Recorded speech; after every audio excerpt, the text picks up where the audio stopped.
दोस्तों पॉलिटी का जो एग्ज़ाम इस साल आया है वो एक सदमा है. It is a setback to every one who was preparing for this exam with huge amount of effort, stamina and diligence. कभी कभी ऐसा होता है, ऐसा रेयर होता है लेकिन होता है कि आप अपना काम बिल्कुल अच्छे से करो, परफेक्ट करो, लेकिन the circumstances surrounding you become so adverse कि तुम्हारा किया हुआ सब कुछ प्रैक्टिकली वेस्ट हो जाता है. प्रैक्टिकली बट मेरा ये मानना है कि सही मायनों में कुछ भी वेस्ट होता नहीं है. There is a divine plan. कुछ तो ऊंचे किसी ने सोचा हुआ है. There is some bigger thing happening.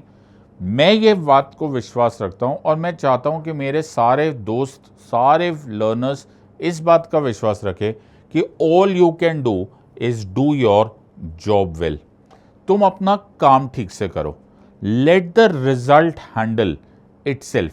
मैं यहाँ पर प्रभु की बात ही कोई बोल रहा हूँ, लेकिन हम वहाँ के लेवल पे नहीं हैं कि मैं प्रभु की बात को पैराफ्रेज भी कर पाऊँ. लेकिन सही मायनों में ये वो दिन है जब हम याद रखें कि तुम अपना कर्म कर सकते हो, द रिजल्ट्स पर तुम्हारा कोई बस नहीं है.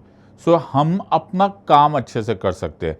तुम पढ़ अच्छे से सकते हो, तुम मेहनत कर सकते हो, तुम स्टैमिना से मेहनत करो, तुम एक सिलेबस के अनुसार करो, तुम ऑथेंटिक सोर्सेज से पढ़ो, तुम रिवाइज करो, तुम नोट्स बनाओ, और वैसे ही हम भी तुमको ढंग से पढ़ाए, सिलेबस पूरा का पूरा कंप्लीट करें, अच्छे सोर्सेज से पढ़ाए, रिवाइज करवाएं.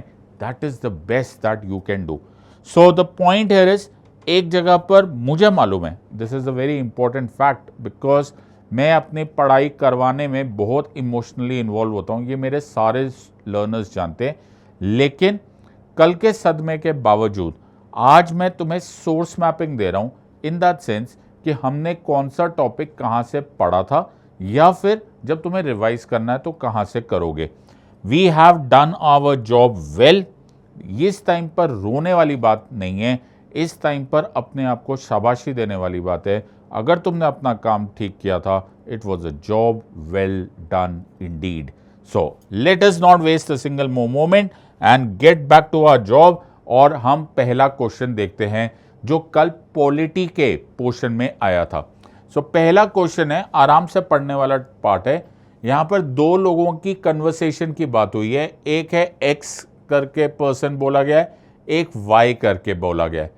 एक्स जो था वो एक सेमिनार को अटेंड कर रहा था या फिर वो एड्रेस कर रहा था, और डिस्कशन हो रही थी पॉइंट ऑफ लॉ पे.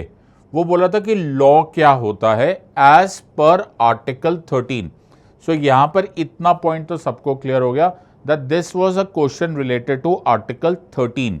सो article 13 part 3 of the constitution पे मिस्टर एक्स जो थे वो एक सेमिनार कर रहे थे. एक्स ने ये बात बोली कि जो meaning of the word law है वो बहुत कॉम्प्रिहेंसिव है, यानी कि लॉ को आप नैरो वर्जन में नहीं देख सकते, वो एक वाइड डेफिनेशन है. तो उसने बोला कॉम्प्रिहेंसिव है. उसने बोला कि मेरे अनुसार लॉ जो है उसमें ऑर्डिनेंस भी आता है, ये हो गया नंबर 1. फिर उसने बोला कि ये ऑर्डर्स भी आते हैं लॉ ही की डेफिनेशन में, फिर रूल्स भी आते हैं, फिर रेगुलेशंस भी आते हैं. ये एक्स की स्टेटमेंट थी, बड़े ध्यान से सुनना.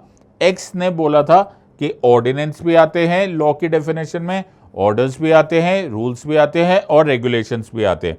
अब हम वाई के पास चलते हैं. वाई ने क्या बोला? वाई ने बोला कि द टर्म लॉ, फिर से उसने बोला, अब वो फिर से लॉ की बात कर रहा है, फिर से वही आर्टिकल 13 की बात हो रही है, और उसमें बोला कि it also included custom and usages having in the territory of India the force of law. Now इसके लिए मुझे ज़्यादा मेहनत करने की ज़रूरत नहीं है, और मेरे स्टूडेंट्स को तो बिल्कुल ही मेहनत करने की ज़रूरत नहीं है, बिकॉज हम लोगों ने आर्टिकल 13 पढ़ा हुआ है, राइट. सो हम लोगों ने आर्टिकल 13 पढ़ा हुआ है. उसमें अगर तुम खोल के देखोगे तो आर्टिकल 13 सब क्लॉज 3 की पहली लाइन है, in this article unless the context otherwise requires the word law includes any ordinance, order, bylaw, rule, regulation. क्या लिखा sir? Ordinance, order, rules, regulation. Alright. And Y की स्टेटमेंट भी ठीक है, क्योंकि वाई ने जो बोला हुआ है वो भी यहां पे लिखा हुआ है, कस्टम और usages having in the territory of India the force of law. तो इस हिसाब से एक्स और वाई की बात बिल्कुल सही है, इसमें कोई प्रॉब्लम नहीं है। सो पहले हम इसको समझने की कोशिश करते हैं कि ये हमने पढ़ा था कि नहीं पढ़ा था। It's a very important thing. In fact मेरा एक नहीं, ऐसे कई सारे आर्टिकल्स के बारे में हम लोगों ने बहुत बार पढ़ा था। ये वन ऑफ दोस क्लासेस की स्लाइड्स है। तुम इसमें जो लोग मेरे क्लास को अटेंड करते हैं उनको पता चल जाता है, क्योंकि मैं यही फॉन्ट यूज करता हूं। तो ये आज की स्लाइड नहीं है, ये काफी पुरानी स्लाइड है। तो हमने आर्टिकल 13 पढ़ा था, और आर्टिकल 13 मैं ऐसे नहीं पढ़ाता हूं कि सिर्फ टाइम पास में पढ़ा दिया। मैं पूरा का पूरा डिटेल में रटवा ही देता हूं। That is what my faith is कि यार पूरा रट लो, पहले सब्जेक्ट को समझ लो। तो मैंने यहाँ पर लिखा ही हुआ था कि यहाँ पर देखो, यहाँ पर सेम चीज जो हम लोगों ने यहाँ पे पढ़ा था, law includes any ordinance, order, by law, rule, regulations, notifications, customs, usages having in the territory of India the force of law। तो thanks to Baba Saheb, right, हम तो बाबा साहेब के भक्त हैं। In the sense of constitution मैं प्योर सोर्सेज से ही पढ़ाता हूँ। तो अगर तुम बोलोगे कि सर आप तो पूरा कॉन्स्टिट्यूशन याद कराते, तो भाई मैं अपने आप को बड़ा फॉर्चुनेट बोल सकता हूँ कि अगर मुझे ये मौका मिले कि मैं तुम्हें पूरा कॉन्स्टिट्यूशन पढ़वा पाऊँ। So I am teaching the entire constitution and I will be very happy अगर तुम्हें भी आ जाए। तो हम लोगों ने ये पूरा पढ़ा हुआ है, पूरा 13, 1, 2, 3, 4 सब कुछ पढ़ा हुआ है। We have done this completely. ये हमारा पूरा कॉन्टेक्स्ट है। फिर मैंने इसमें जुडिशियल रिव्यू भी पढ़ाया हुआ है। ये देखो, ये फिर से आया हुआ है, right. Ordinance, order, by law, rules, regulation, notification, customs और usages having in the territory of India the force of law. भाई मजाक नहीं किया जाता, बड़ी मेहनत से पढ़ाया जाता है। It's not an easy job to do, right. तो अगर तुम लोग की साइड से ऐसा लग रहा है कि भैया teaching is an easy job, certainly not. It sucks your last bit of stamina also. Make sure that you understand कि कहाँ से पढ़ाया जा रहा है। So everything is fine. In fact मैंने पूरा जुडिशियल रिव्यू पढ़ाया हुआ है इसी आर्टिकल 13 में। मार्बरी वर्सेस मैडिसन यानी कि अमेरिकन केसेस भी बताए हुए हैं कि कहाँ से जुडिशियल रिव्यू स्टार्ट हुआ, सुप्रीम कोर्ट ऑफ यूएसए क्या बोलता है। It's not an easy job, specially अगर आप बिल्कुल जो नौसिखी है उनको सिखाना चाहते हो, तो आप कहाँ से ये पढ़ा रहे हो। So I have taught everything on this part. Now however let's get back to this question. यहाँ तक तो मैंने पढ़ा दिया, लेकिन अब मुझे इस क्वेश्चन का जवाब देना है। तो भाई एक्स भी ठीक है और वाई भी ठीक है। यहाँ पर एक चॉइस लिखी हुई है कि views of both X and Y are correct, लेकिन एक इसमें बड़ा मेजर यूपीएससी ने ट्रैप बनाया जो कि मुझे नहीं चाहिए था। I would not have been happy, मैं खुश नहीं था ये इस ट्रैप से, बिकॉज आप एक लॉ स्टूडेंट नहीं हो, आप कोई वकालत नहीं कर रहे हो, आप कोई पुलिस इन्वेस्टिगेशन नहीं करो कि ना शक की निगाह पे मैं चेक करना चाहता हूँ। क्योंकि यहाँ पर उसने लिख दिया to which X was not convinced. देखो यहाँ पे ये लाइन था, ये ट्रैप है। मुझे सीरियसली नहीं समझ में आ रहा यूपीएससी एग्जामिनर ऐसा क्यों कर रहा था, बट उसने बोला कि एक्स की स्टेटमेंट ठीक है, वाई की भी स्टेटमेंट सही है, लेकिन एक्स बोलता है वाई तू गलत है। लाइन सुनो, एक्स की स्टेटमेंट सही है, वाई की स्टेटमेंट सही है, लेकिन एक्स बोलता है वाई तू गलत है। तो ये जहां पर एक्स वाई को गलत बोल रहा है, वहां एक्स खुद गलत है, क्योंकि वाई एक्चुअली तो सही बोल रहा है। तो क्योंकि एक्स का ये जो डिसएग्रीमेंट है वो गलत है, इसीलिए अगर किसी की स्टेटमेंट पूरी तरह से ठीक है, किसी के ओपिनियन, किसी का व्यू पूरी तरह से ठीक है, तो वो केवल वाई है। अब ये एग्जामिनर चेक क्या कर रहा था, ये तो भाई उसी की बुद्धि जाने। क्योंकि मुझे उम्मीद थी कि स्टूडेंट्स को इतना भी पता चल जाए कि 13 सब क्लॉज 3 में ordinance, orders, rules, bylaws, regulations, notifications, customs, usages having in the territory of India the force of law भी definition of law में आता है। यार इसी पे सलाम होता, ये आगे ये सब गेम खेलने की क्या जरूरत थी। एनी विच वेज बहुत हो गया, यूपीएससी को कोसना, जो उसने करना था कर दिया। अब मैं तुम्हें जैसा बता रहा हूं वैसे करते चले जाओ। Let us study absolutely everything, 0 से लेकर 1000 तक कर लेते हैं, सारी तैयारी कर लेते हैं। अगले बार फिर देखते हैं कि भाई अब तुम क्या पूछोगे, क्या तुम कौन सा रॉकेट साइंस लाते हो। हम उसके लिए भी अब तुम्हें तैयार करते हैं। This is the answer, let us fight this war with full josh. Next question is 45th question, जो सेट बी की बात हो रही है। ये सब कुछ सेट बी में से अगर तुम्हारे पास है तो आप चेक कर सकते हो। यहां पे लिखा है consider the following statements with reference to the constitution of India. सबसे पहले इस क्वेश्चन को पढ़ते टाइम तुम्हारा ध्यान इन वर्ड्स पे आना चाहिए। ये सारे के सारे नेगेटिव वर्ड्स यूज किए गए कि there is no no no article, no article, no article, no article. तो तुम्हें पहले बताना है कि ये स्टेटमेंट्स ठीक है कि नहीं है। बट इसको पढ़ने से भी पहले okay, let us quickly show, मैं तुमको एक स्टोरी सुनाता हूं, कहानी सुनो, मेरी कहानी। तो 250 साल तक इंडिया पर राज किया ब्रिटिशर्स ने, मोटा मोटा, राइट। लॉ वो बनाते थे, पॉलिसी वो बनाते थे, सब कुछ वही करते थे। हम लोगों को वो सेकेंड क्लास सिटीजन्स की तरह ट्रीट करते थे। ये कहानी वही कहानी है जो मैं अपने स्टूडेंट्स को क्लास में सुनाता हूँ। बिकॉज मेरा काम तुमको सिर्फ IAS ऑफिसर बना देना नहीं है, मेरा काम है तुमको एक प्राउड इंडियन बनाना भी है। और कभी कभी अपने देश के बारे में और कानून के बारे में जानने में भी आदमी को प्राइड होता है। अनजाने में आपको पता नहीं चलता कि कितने सैक्रिफाइसेस के बाद हम लोग इस पॉइंट पे पहुंचे। So let me tell you the story. So India बहुत सालों तक, दशकों, 250 ईयर्स, सेंचुरीज, 2 सेंचुरीज से ज़्यादा हम लोग गुलाम थे, राइट, कॉलोनाइज थे। और ब्रिटिशर्स हमारे लिए लॉ बनाते थे, ब्रिटिशर्स ही हमारे लिए पॉलिसी बनाते थे, टैक्सेशन बनाते थे, and so on so fourth.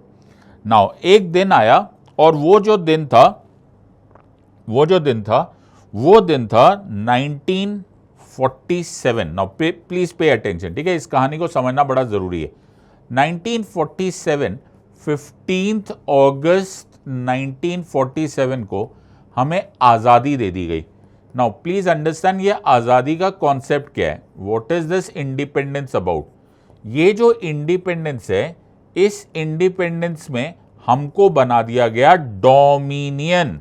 इस वर्ड को ध्यान से समझो, हमें डोमिनियन बनाया गया था। डोमिनियन का मतलब यह था कि अभी हम पूरी तरह से सॉवरेन नहीं हुए थे, अभी हम पूरी तरह से आजाद नहीं, संप्रभुता नहीं मिली थी। Let me explain this to you. तो सर हम लोग 15 अगस्त 1947 को हम डोमिनियन बन गए ना। ध्यान से सुनना, ठीक है, ये बड़ा इंटरेस्टिंग कॉन्टेक्स्ट है, इसके लिए तुम्हें पूरा लॉ एक्चुअली समझ में आना चाहिए ना। प्रॉब्लम क्या थी? प्रॉब्लम ये थी कि इसके पैरेलल में यहां पर हमारा जो संविधान सभा थी, जो कॉन्स्टिट्यूएंट असेंबली थी, मेरी बात समझना ध्यान से, ठीक है, जो कॉन्स्टिट्यूएंट असेंबली थी, वो जो कॉन्स्टिट्यूएंट असेंबली थी वो काम करना स्टार्ट कर चुकी थी 9 दिसंबर 1946 से। सो 9 दिसंबर 1946 से काम करना स्टार्ट किया था, जबकि वो 6 दिसंबर से काम बन चुकी थी। पर 9 दिसंबर 1946 से वो काम कर रही थी। जी वो क्या कर रहे थे सर? वो हमारा संविधान लिख रहे थे। दे वर मेकिंग आवर कॉन्स्टिट्यूशन। अब इसको कैलेंडर में देखो, यहां पर है 9 दिसंबर 1946 से ये कैलेंडर काम कर रहे हैं और अचानक आ गया 15 अगस्त 1947। नाउ डू यू रियलाइज कि 15 अगस्त 1947 को हमारे पास कॉन्स्टिट्यूशन तैयार तो था नहीं। I hope you realise this. हमारा कॉन्स्टिट्यूशन तो तैयार नहीं था और हमें डोमिनियन बना दिया गया। तो हमारा कॉन्स्टिट्यूशन तैयार नहीं है और हमें डोमिनियन यानी कि हमें इंडिपेंडेंट बना दिया गया। तो कोई तो ऐसा कानून होगा ना, जो जब तक हमारा कॉन्स्टिट्यूशन नहीं बन जाएगा, जब भी बनेगा, जब तक हमारा कॉन्स्टिट्यूशन नहीं बनेगा, वो हमारा काम चलाऊ कॉन्स्टिट्यूशन का काम करे। वो जो काम चलाऊ कॉन्स्टिट्यूशन था, जिसको बोला जाता है इंटरिम कॉन्स्टिट्यूशन। क्या बोला जाता है उसको? उसको बोला जाता है इंटरिम कॉन्स्टिट्यूशन। वो जो इंटरिम कॉन्स्टिट्यूशन था, वो था इंटरिम कॉन्स्टिट्यूशन जो था वो था government of India act of 1935। ये अपने आप में बड़ा ही अच्छा क्वेश्चन है। तो हमारा इंटरिम कॉन्स्टिट्यूशन, तो ये कहां लिखा हुआ है कि ये हमारा इंटरिम कॉन्स्टिट्यूशन है? ये वही लॉ में लिखा हुआ है जहां पर से हमको आजादी मिली थी। हमें आजाद करने के लिए ब्रिटिशर्स ने एक लॉ पास किया था जिसको बोला जाता है इंडियन इंडिपेंडेंस एक्ट ऑफ 1947। ये 18 जुलाई 1947 को पास किया गया। उसी ने हमको डोमिनियन बनाया और उसी ने बोला कि इंडिया जब तक अपना कॉन्स्टिट्यूशन, इंडिया और पाकिस्तान भी जब तक अपना संविधान नहीं बनाएंगे तब तक government of India act of 1935 काम चलाऊ यानी कि अंतरिम यानी कि इंटरिम कॉन्स्टिट्यूशन का काम करेगी। चलो जी, ये भी दिन आ गया सर। फिर क्या हुआ? फिर ऐसे ही वक्त चलता गया, इनका काम एक दिन जाकर पूरा हो गया। 26 जनवरी 1950 को हमारा काम पूरा हो गया और हमारा कॉन्स्टिट्यूशन बिल्कुल तैयार हो गया एंड इनफैक्ट एनफोर्स हो गया। अब मेरी बात सुनो, आज हम लोग क्या हुए? 26 जनवरी को आज हम लोग हो गए सॉवरेन। क्या हो गए हम लोग? सॉवरेन। सॉवरेन का डेफिनेशन का होता है कि अब किसी फॉरेन कंट्री का हम पर कोई जोर नहीं चलेगा। मैंने क्या बोला? कोई जोर नहीं चलेगा, इंक्लूडिंग उनका कोई कानून भी नहीं चलेगा। तो कोई कानून नहीं चलेगा तो ये लॉ किसने बनाया था? सर ब्रिटिशर्स ने बनाया था। ये किसने बनाया था? सर ब्रिटिशर्स ने बनाया था। तो इनको भी तो बंद करो सर, इनको भी तो आना बंद होना चाहिए। बिल्कुल सही बात है, पर सर आपके कहने से तो नहीं बंद होगा, ये तो फाउंडिंग फादर्स यानी कि संविधान में ही बोला जाना चाहिए। तो संविधान में ये लाइन कहां लिखी हुई है? ये संविधान में लाइन लिखी हुई है आर्टिकल 395 में। तुमको दिखने में शायद कष्ट होगा, लेकिन मैं चाहता हूं कि आप लोग कॉन्स्टिट्यूशन खोल लीजिए। वहां पर लिखा हुआ है Indian independence act of 1947 and government of India act 1935 will be repealed. क्या वर्ड यूज किया है? रिपील्ड। मतलब आज के बाद इनका कोई रोल नहीं है, कहानी खत्म हो गई है। आज के बाद हम लोग सॉवरेन हैं। यही कहानी मैं बोलता हूं कि बाबा साहेब ने, फाउंडिंग फादर्स ने कॉन्स्टिट्यूशन के आखिरी आर्टिकल 395 आखिरी आर्टिकल में ये ऐलान कर दिया, ये अनाउंस कर दिया कि आज के बाद हम लोग सॉवरेन हैं। आज के बाद कोई और कानून, जो भी ब्रिटिशर्स ने government of India act of 1935 या इंडियन इंडिपेंडेंस एक्ट ऑफ 1947 जो भी पास किया था, वो स्टैंड्स रिपील्ड। रिपील्ड का मतलब होता है रिमूव्ड। तो ये कहानी मैं अपने स्टूडेंट्स को सुनाता हूं। अब मुझे क्या पता था यही कहानी काम आ जाएगी, बट ये actually as a proud Indian भी तुम्हें पता होनी चाहिए। अलॉन्ग विद दैट एक प्रश्न और इसी से समझ में आ जाता है, जो कि अगेन मैं अपने स्टूडेंट्स को बहुत बार बताता हूं कि कौन से आर्टिकल्स प्रीएम्बल के दिन ही, प्रीएम्बल जो आया था उसमें तारीख थी 26 नवंबर 1949, लेकिन 26 नवंबर 1949 को बहुत थोड़े से आर्टिकल्स एनफोर्स हुए थे। मैक्सिमम आर्टिकल्स जो एनफोर्स हुए थे वो 26 जनवरी को ही हुए थे, 26 जनवरी 1950 को हुए थे। सो यहां पर देखो लिखा भी हुआ है कि ये 5, 6, 7, 8, 9 ये कौन से है? जो नागरिकता से रिलेटेड है, सिटीजनशिप से रिलेटेड है। 60 किससे रिलेटेड है? प्रेसिडेंट के इलेक्शन से या उनकी ओथ से। ये 324 इलेक्शन कमीशन ऑफ इंडिया से। ये सब तो प्रीएम्बल की तारीख के दिन ही एनफोर्स हो गए थे, लेकिन जो बाकी थे वो 26 डे ऑफ जनवरी 1950 को, यानी कि रिपब्लिक डे यानी कि 26 जनवरी 1950 को एनफोर्स हुए थे। सो ये काम भी यहां किया था। एक बड़ा इंटरेस्टिंग पार्ट था जो कि यूपीएससी ने पता नहीं क्यों पूछा, लेकिन उनको अच्छा भी लगा होगा तो हम मना भी नहीं कर सकते। वो था 393 कि इस कॉन्स्टिट्यूशन को कॉन्स्टिट्यूशन ऑफ इंडिया बोला जाना चाहिए। सो ये 3 आर्टिकल से, देखो ये वाला और ये वाला, ये हमने क्लासेस में बड़े आराम से कवर किया था, आपको सिर्फ इसको अप्लाई करना था। This was something that was an interesting trivia. अगर आपको ये वाले आंसर्स आ गए, अगर आपको ये समझ में आ गया, तो तुम्हें समझ में आएगा there is no article in the constitution of India that specifies that the Constitution of India will be officially called as Constitution of India. तो हमने अभी अभी देखा कि 393 में तो ये दिया हुआ है सर, ऐसे कैसे बात बोल रहे हो? तो अगर 393 में ये लिखा हुआ है तो इसका मतलब है ये स्टेटमेंट गलत हो गई. There is no article in the Constitution of India that specifies that the Indian Independence Act of 1947, Government of India Act of 1935 stands repealed. Sir ऐसी बातें मत बोला करो. 395 में ये दिया हुआ है और यहाँ नो लिखा हुआ है, तो ये आंसर भी, ये स्टेटमेंट भी गलत है.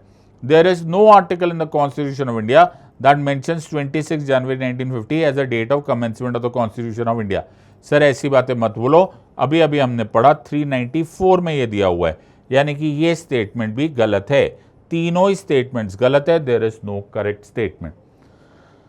बहुत ही सेंसिबल क्वेश्चन बोलूंगा मैं इसको, बिकॉज द प्योर सोर्स को पूछा गया है, दैट इज कॉन्स्टिट्यूशन. तो तुमको कॉन्स्टिट्यूशन में चिंता मत करना. मैं एक स्पेशल क्लास सीरीज निकाल रहा हूं. इनफैक्ट मैंने आज ही एक स्टार्ट किया है, जल्दी से हमें ज्वाइन कर लेना. और मैं तुमको पूरा कॉन्स्टिट्यूशन प्रीएम्बल से लेकर 395 तक, फॉर दैट मैटर इवन सारे शेड्यूल्स भी पूरे याद करा दूंगा. तुम्हें जरा भी चिंता करने की जरूरत नहीं है. So worry not. जो है, जो जरूरी है वो हम सब कुछ करेंगे, and that is how things will start functioning. So कुछ अनाउंसमेंट्स जो बड़ी जरूरी है. ओके, तो अब देखो, जो क्रिटिसाइज करने वाले होते हैं, कुछ लोग होते हैं वो सिर्फ क्रिटिसाइज ही करते रहते हैं, और जिनको काम करना है ना, जो मसरूफ़ है इस बात में कि हमें अच्छा काम करना है, हम काम करने में लगे रहेंगे और वो रिजल्ट्स प्रोड्यूस करेंगे ही करेंगे. जैसे अनुज अग्निहोत्री जो रैंक 1 है, या ऐसे कई सारे रैंकर्स जिन्होंने पब्लिक प्लेटफॉर्म्स पर एक्नॉलेज कर लिया कि अनअकैडमी में उनको बहुत हेल्प हुआ, अच्छे सॉलिड एजुकेशन हुआ. There were expert educators who helped in whichever way for them to achieve their dreams and aspirations. तो अगर आप भी इसका भाग बनना चाहते हो तो आपका स्वागत है. There are many courses. We are targeting UPSC 27-28.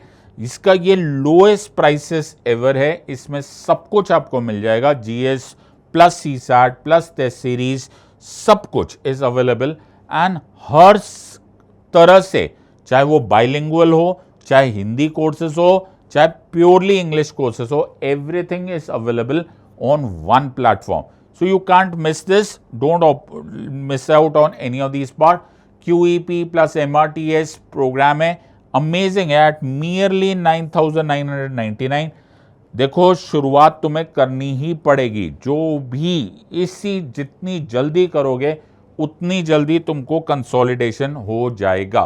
So if you want to join, please don't forget my code is SIDLIVE SIDLIVE. And don't forget कि अभी पढ़ाई करना स्टार्ट करो. थोड़ा वक्त लगता है इन सब्जेक्ट्स को अब्जॉर्ब करने में, इंटरकनेक्शन करने में, मैट्रिक्स बनाने में, तो शुरुआत करो जितनी जल्दी हो सके. Let's quickly go to the next question.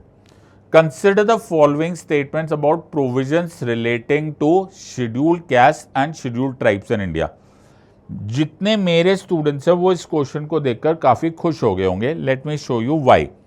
तो ऐसे क्वेश्चंस के लिए हम लोग करीब करीब तैयार थे. ये मेरी क्लासेस के स्लाइड्स हैं. ओके, आई होप इसमें बिल्कुल ठीक से तुम्हें दिख रहा होगा.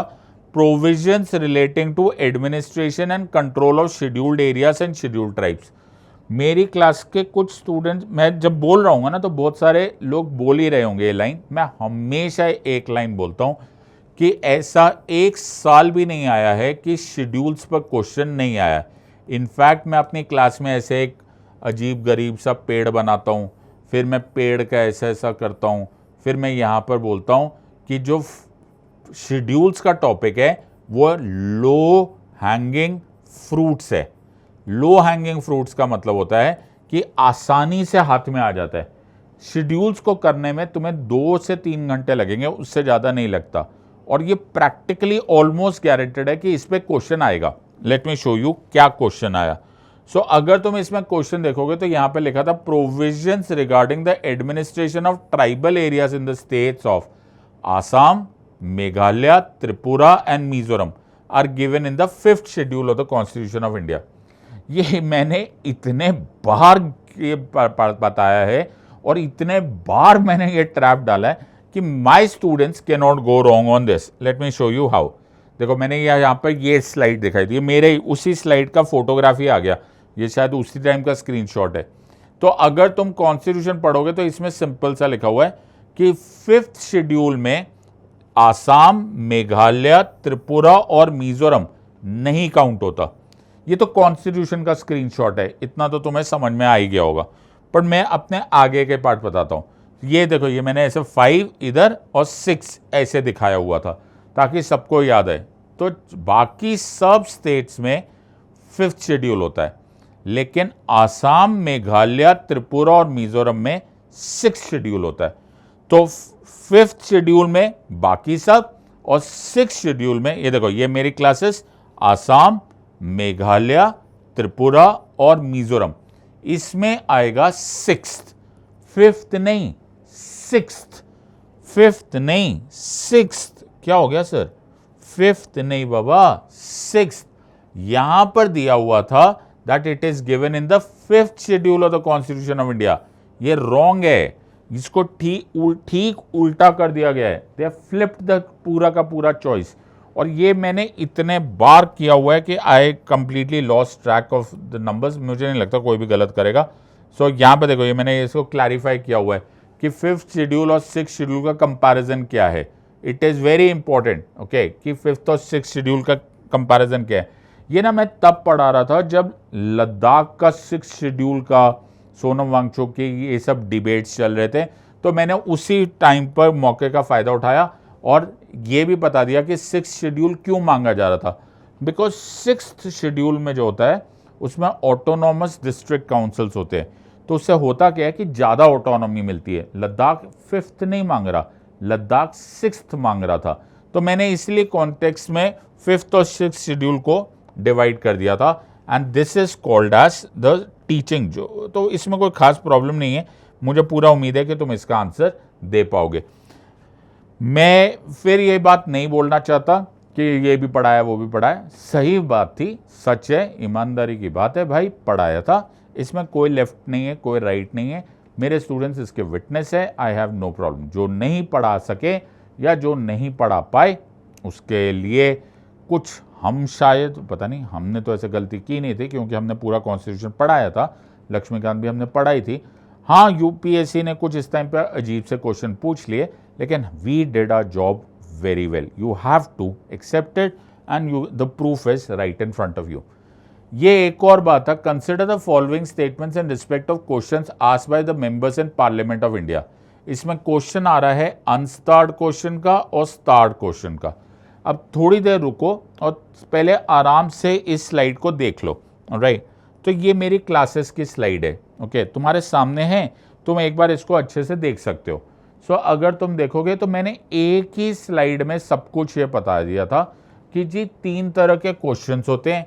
एक होते हैं स्टार्ड क्वेश्चन, एक होते हैं अनस्टार्ड क्वेश्चन, एक होते हैं शॉर्ट नोटिस क्वेश्चन। ये सारे के सारे बताए। फिर मैं ऐसे स्क्रीनशॉट्स भी दिखा देता था कि कहाँ पर ताकि स्टूडेंट्स को आसानी हो जाए रिलेट करने में। या न्यूज़पेपर पढ़ लिया, कहीं पर कुछ दिख गया तो आदमी को याद ज़्यादा रहता है। विजुअल मेमोरी बोलते हैं इसको। तो मैंने बताया था जी, प्रश्न जो घंटा होता है, जो प्रश्न काल होता है, क्वेश्चन आवर होता है, उसमें मेंबर ऑफ पार्लियामेंट पूछते हैं और मिनिस्टर आंसर देते हैं। यानी कि लेजिस्लेटर्स पूछते हैं और एग्जीक्यूटिव्स आंसर देते हैं। इसीलिए executive is responsible to legislature. फिर मैंने क्वेश्चन आवर के बारे में बताया। अब ध्यान से सुनना, इसमें मैंने पहले ही बताया हुआ है, ये है स्टार्ड क्वेश्चन। और स्टार्ड क्वेश्चन जो है उसमें ओरल आंसर देते हैं। मैंने तो ये भी बताया था कि उसको ग्रीन कलर के पेपर में पूछा जाता है। फिर मेरे को ये भी बताया था मैंने कि ये जी 20 क्वेश्चंस लिस्ट होते हैं। और इनफैक्ट ये एक रिकॉर्ड है कि आज से कुछ समय पहले ही ये रिकॉर्ड हुआ जब पूरे के पूरे 20 स्टार्ड क्वेश्चन, तारांकित प्रश्नों को पूछा जा गया, ऐसा डिस्कस हुआ। फिर मैं क्वेश्चन भी दिखा देता था कभी कभी। ये देखो, ये मैंने क्वेश्चन दिखाया, वो ये स्टार्ड क्वेश्चन है जो कि लोकसभा में आया। सो स्टार्ड क्वेश्चन वो होगा जिसमें ओरल आंसर दिया जाता है। अनस्टार्ड क्वेश्चन ये होगा जिसमें ओरल आंसर नहीं, रिटन आंसर दिया जाता है। ठीक है जी। स्टार्ड में क्या होता है? स्टार्ड में वो क्वेश्चन होता है जिसमें ओरल आंसर होता है। यहां पर क्या लिखा हुआ है? स्टार्ड वो है जिसमें रिटन आंसर होता है। नहीं जी, स्टार्ड में ओरल आंसर होता है। अनस्टार्ड वो होता है जिसमें रिटन आंसर होता है। अरे सर, ये तो उल्टा लिखा हुआ है। बिल्कुल सही बात है, तो ये उल्टा लिखा हुआ है। अनस्टार्ड वाला को यहां डाल दिया है, स्टार्ड वाले को यहां डाल दिया है। और ऐसा नहीं है कि मैंने सिर्फ यहां पर ही रुक गया था, I then taught about unstarred question also. अब इसमें मैंने लाइन क्या लिखी है? No supplementary questions can be asked. Unstarred question है ये, ये तभी का है। ये देखो, ये अनस्टार्ड क्वेश्चन, ये सब कुछ लिखा हुआ है। No supplementary questions can be asked. किस में? अनस्टार्ड क्वेश्चन में। सो अनस्टार्ड क्वेश्चन में कोई सप्लीमेंट्री क्वेश्चन नहीं आएगा। इन्होंने सेम वर्ड लिखा है, no supplementary question can be asked on an unstarred question. Wow, अरे सर, ये तो एकदम सेम वर्ड है। बिल्कुल सही बात है, ये एग्जैक्टली करेक्ट है। तो पहले वाला रॉन्ग है, दूसरे वाला रॉन्ग है, तीसरे वाला ठीक है, ये एकदम सही है। अब तुम हम पर कैसे इल्ज़ाम लगाओगे कि हमने तुम्हें पढ़ाया नहीं? और एक बार इसके ऊपर मैंने कितने सारे एमसीक्यूज कराए, इसके ऊपर मैं कितना कंफ्यूजन किया। मैंने पर्चियां फाड़ फाड़ के दिखाई है। देखो जी, स्टार्ड क्वेश्चन ऐसा होता है, अनस्टार्ड ऐसा होता है। मैंने इसके शॉर्टकट्स बताए हैं, एसओएस कैसे ऊपर याद करना होता है, and so on and so on. तो भाई, अगर यूपीएससी इस टाइम बिल्कुल ही नियमों को या अपना ही कोई रूल बुक बनाकर वो एक अलग ही क्वेश्चन ना पूछते, मेरे स्टूडेंट्स, मैं उन पर आखिरी डॉलर लगाने को तैयार था कि वो लोग एब्सोल्युटली रेडी है फॉर पॉलिटी। पढ़ाया ही ऐसा है और उन्होंने पढ़ा ही ऐसा है कि आई एम सो प्राउड कि उनको सब आता था। तो हम लोगों ने एक बार थोड़ना पढ़ा है भाई, इतना डिटेल में किया हुआ है, तो भाई कहीं ना कहीं तो रिजल्ट आएगा। और ऐसा तो नहीं, देखो मैंने शॉर्ट नोटिस क्वेश्चन भी पढ़ाए हुए हैं, एक एक वर्ड अलग, उसका कौन सा पेपर होता है वो भी बताया हुआ है, सबको। ये शॉर्ट नोटिस क्वेश्चन के स्क्रीनशॉट्स दिखाए हुए जो पार्लियामेंट में। मजाक थोड़ना है यार, मेहनत की है हम लोगों ने। अब क्वेश्चन आए ऐसे जिनके बारे में मैं बिल्कुल प्रोजेक्शन बिल्कुल ईमानदारी से करना चाहता हूं। जैसे ये क्वेश्चन आया, welfare of scheduled caste and scheduled tribe. भाई देखो, कमिटीज जो होती है उनको मेमोराइज करना होता है, राइट। थोड़े बहुत कमिटीज होती है, उनका वर्किंग मैकेनिज्म भी देखा जाता है, जैसे public accounts committee, business advisory committee, etcetera, privilege etcetera. लेकिन कुछ committees, in fact vast majority of committees ऐसी होती है जिन कमिटीज को आपको सिर्फ और सिर्फ रटना होता है, और इसमें कोई डाउट भी नहीं है और इसमें कुछ बुराई भी नहीं है। Memorisation is not a bad thing to happen, right. लेकिन द पॉइंट हियर इज कि हम एक पीडीएफ बनाते हैं, हम एक मेथड्स देते हैं ताकि आप याद कर लो। मैं बड़ी ईमानदारी से ये बात बोलना चाहता हूँ कि सपनों में, ख्वाबों, ख्यालों में भी ये नहीं बोला गया था कि ये कमेटी बहुत इंपॉर्टेंट है, इसको पढ़ लो। ये कमेटी मेरे पीडीएफ में कुछ 26वें 27वें नंबर पे थी, यानी कि there were 25 committees above this committee in the sequence, जहाँ पे मैं स्टूडेंट्स को बोलूँ कि तुम इन्हें याद करो। Nobody would have wondered यार, पब्लिक अकाउंट्स कमेटी पढ़ी जाती है, पूछी जाती है, पिटिशंस कमेटी पूछी जाती है, प्रिविलेज कमेटी पूछी जाती है, रूल्स कमेटी पूछी जाती है, सब पूछा जाता है। I am not saying, you know, there is a category of people जो पैदाइश नेगेटिव लोग हैं, जो नेसेयर्स कहलाते हैं, जो तड़पती आत्माएं हैं, ओके, जो मेरी इस लाइन को समझ के बोलेंगे अरे ऐसा थोड़ा है कि कोई भी कमेटी नहीं पूछी जा सकती, यूपीएससी ने गलत क्या किया। सर्टनली नहीं गलत किया, और कोई इसमें गिला शिकवा भी नहीं है। लेकिन मैं यहां पर तुमको हिम्मत ये दे रहा हूं कि अगर तुमसे ये गलत हो गया है या तुमने स्किप कर दिया है, don't be too harsh on yourself, don't be too tough on yourself. नहीं याद रखा जा सकता। एक एवरेज या बहुत अच्छा लर्नर भी चैट जीपीटी थोड़ी ना है, गूगल थोड़ा ना है जिसको सारी कमिटीज याद रहेगी, and it is never happened. Never mind, ऐसे क्वेश्चन को तुम आराम से बिंदास स्किप कर सकते थे, देयर वाज नो प्रॉब्लम, बशर्ते कि बाकी सारे क्वेश्चंस टेढ़े मेढ़े ना आते। अभी तक तुमने जितने क्वेश्चंस देखे, we have covered more than 60% of जो सो कॉल्ड पॉलिटी के अंदर आए। तुमने नोटिस किया कि हमने ये सारे क्लासेस में कवर किए हुए, एवरीथिंग। तो एक बार अगर आप इसको स्कैन करके देख लो, जस्ट इन केस आपको ऐसा लग रहा है कि यार हमने नहीं किया हुआ, तो हमने सारे कवर किए हुए। सो बेटा इतनी मुश्किल, इतने आसानी से तो हमको नहीं हराया जा सकता ना, क्योंकि हम लोगों ने तो सारे के सारे किया हुआ है। सो अगर मैं यहां से भी स्टार्ट करूं तो ये देखो, we done this, why not. So हम लोगों ने पूरा आर्टिकल 13 किया हुआ है। सो एक क्वेश्चन कवर्ड हो गया, वेरी गुड। दूसरा क्वेश्चन भी हम लोगों ने पूरी तरह से कवर किया, विद कॉन्स्टिट्यूशन किया हुआ है। थर्ड क्वेश्चन भी हमने इसको पूरी तरह से कंप्लीट किया हुआ है, there is no problem. Okay, तो ये तो हमारा, और इनफैक्ट ये क्लासेस है, ये कोई एक स्लाइड है, ये पूरी पूरी क्लासेस है, राइट, दिस इज पूरी पूरी क्लासेस। और एक भी नहीं, पूरा ये देखो, 6th है कि 5th है, we done everything, we covered everything. Alright, so no holds barred पढ़ाया गया, nothing. Start question with examples and screenshots from the parliament, we have explained. मजाक है क्या?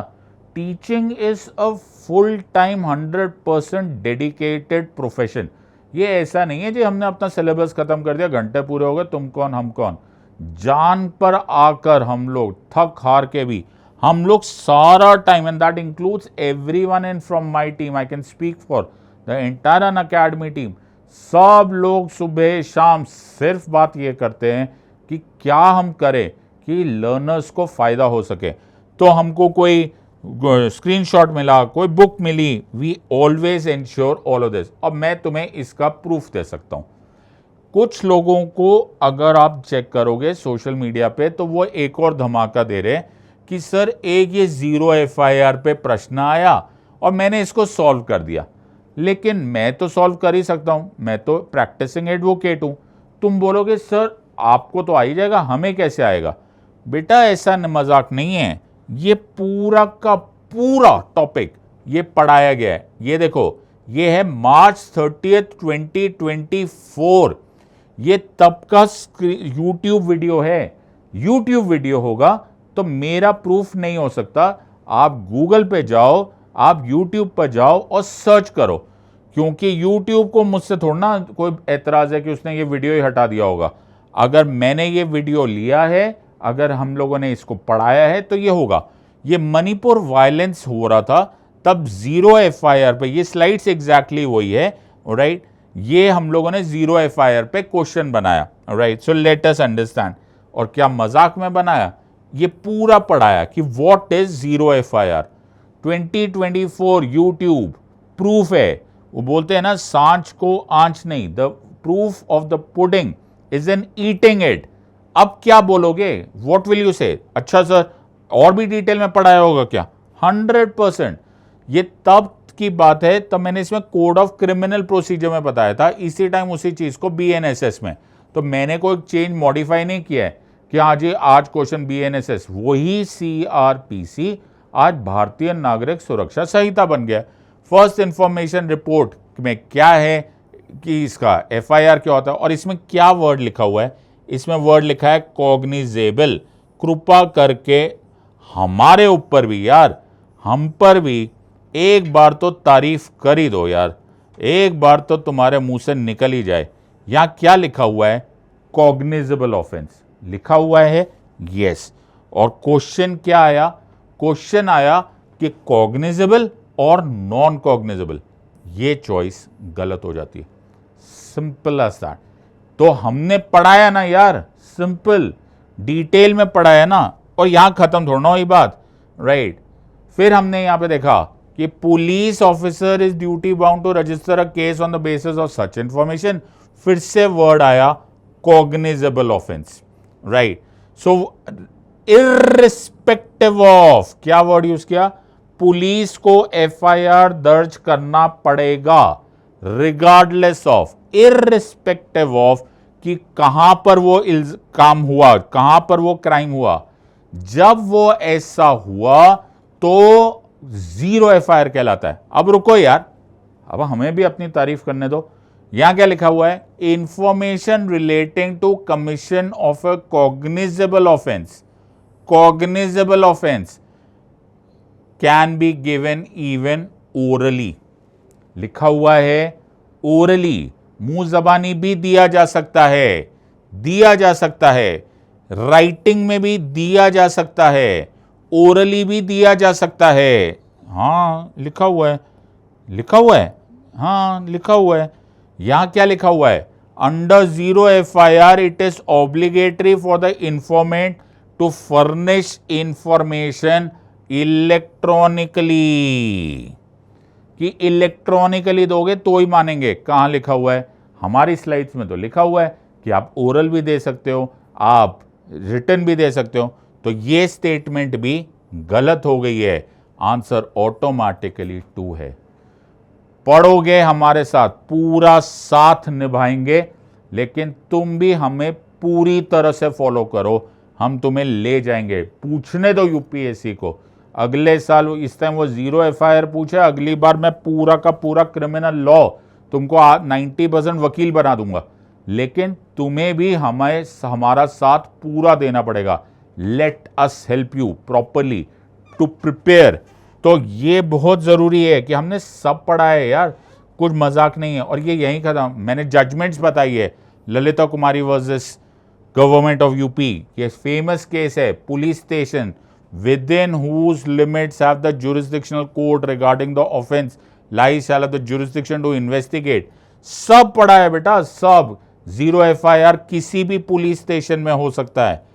where information about a cognizable offense, फिर से word cognizable offense, is irrespective of territorial jurisdiction। तो सब कुछ पढ़ाने के बाद क्रिमिनल प्रोसीजर कोड बताया है, उसका कॉन्सेप्ट ऑफ 0 FIR कब स्टार्ट हुआ था, क्यों हुआ था, निर्भया केस के बाद ये स्टार्ट हुआ था, ये सारी चीजें खत्म ही नहीं हो रही। So there is so much of part. ये देखो निर्भया केस की बात बताई हुई है। नथिंग एंड नथिंग यूपीएससी, ये देखो it is not the context. यहां पे क्या लिखा हुआ है? You can send the substance of the information in writing, by post, by written, सब कुछ किया जा सकता है। ये खत्म ही नहीं हो रहा, वकील बना दिया गया हम लोगों ने तुमको।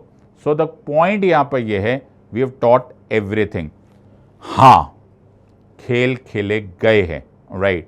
We have seen game, like this was a tough question. Central bureau of investigation से रिलेटेड क्वेश्चन आया, right, with reference to organisation. लेकिन डू यू थिंक हम लोगों ने नहीं पढ़ाया? पूरा इंटरपोल नोटिस पढ़ाए हुए।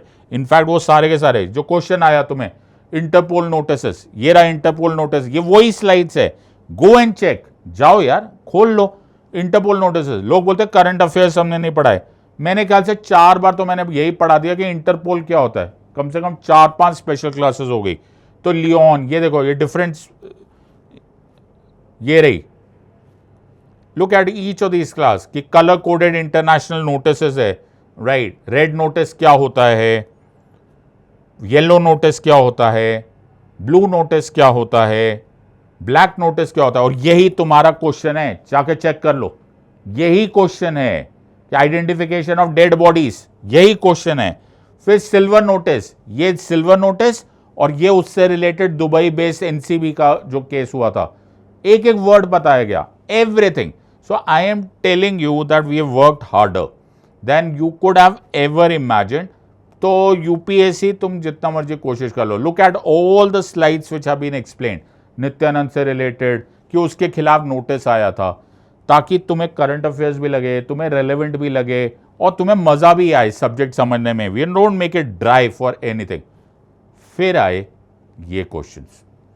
This is not my job, this is not my job. मैं तुम्हें यहां पर एथिक्स पढ़ाने नहीं बैठा हूं, ना ये एथिक्स का पेपर था, ना ये केस स्टडी का पेपर था। यूपीएससी तुम्हें लड़ना है तो पेपर इतना टफ बना दो, कॉन्स्टिट्यूशन का आखिरी डॉट तक मैं अपने स्टूडेंट्स को पढ़ाऊंगा, लेकिन तुम गेम ही पलट दोगे, तुम पब्लिक एडमिनिस्ट्रेशन बीच में डाल दोगे, तुम एथिक्स के क्वेश्चन बीच में पूछोगे, तुम केस स्टडी डालोगे। ये क्या है? ये मेंस का एग्जाम है। तो अगर मेरे स्टूडेंट इसकी वजह से फेल हो रहा है, तो ना मेरे स्टूडेंट की गलती है ना मेरी गलती है। यूपीएससी तुमने अभिमन्यु मारा, घेर के मारा, right. You can not break these rules. ये गेम नहीं है। This is not what I signed for and this is not what my learner signed for. जितने तुमने क्वेश्चंस दिए जो टफ थे, अरे हमारे लिए कोई टफ ही नहीं है, हमने सब पढ़ा हुआ है, हमें कोई टेंशन ही नहीं है। तुम गेम मत खराब करो, you don't break, you can not deviate from the syllabus, this is a deviant process and this is pathetic, which I am not going to accept. Rest of it, I hope you are now satisfied with the entire source of preparation. मैंने तुम्हें सारी classes दिखा दी, मैंने तुम्हें सारे sources बढ़ा दिए। Everything is available in public domain, Unacademy के प्लेटफॉर्म पे अवेलेबल है, यूट्यूब पर अवेलेबल है। Go and have a look, we have the proof that we did a great job while preparing for this. You want to continue for a strong preparation, पूरे जोश खरोश के साथ आओ, let's start all over again. देखते हैं UPSC क्या अगली बार भी सारे रूल्स को खराब करेंगे। अरे it has an answerable body, उनको भी जवाब देना पड़ेगा। आई एम श्योर कि तुम सिर्फ अपना काम करो, let the results wait for themselves. So let us join again in the words of Unacademy, let's crack it.